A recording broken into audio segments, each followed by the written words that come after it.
Take a look at this image. How many triangles do you see? 2, 6, maybe even 8? Ready for the answer? Well, actually, it's 0. There are no triangles. On average, our brains are working hard to try and process 11 million pieces of information every second.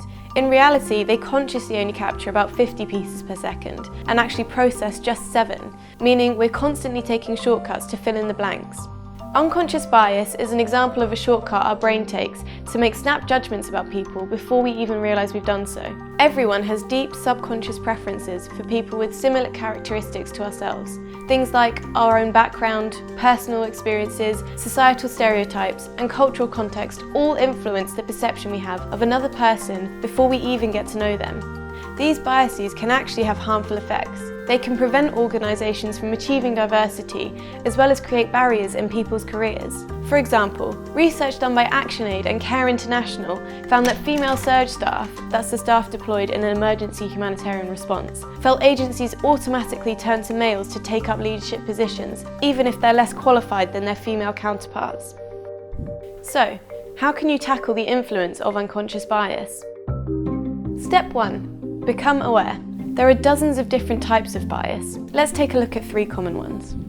Like me bias is when you have bias towards someone who looks like you or has a similar background as you. Confirmation bias is when we only listen to information that confirms our preconceptions.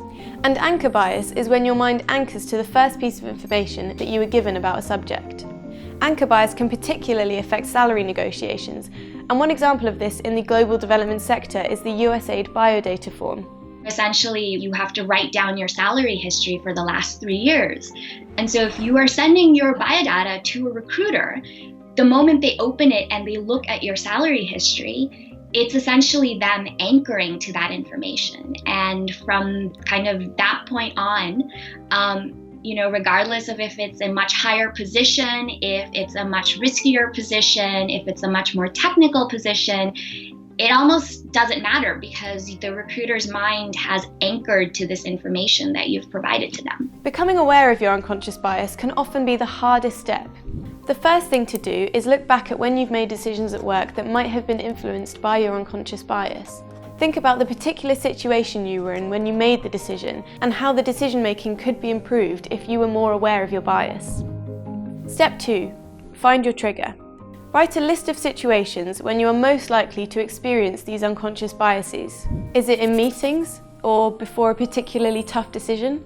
Does it happen over email or when you talk to a specific group or person? Maybe it's when you're in certain moods, like when you're hungry, stressed, or tired. Step 3. Slow down.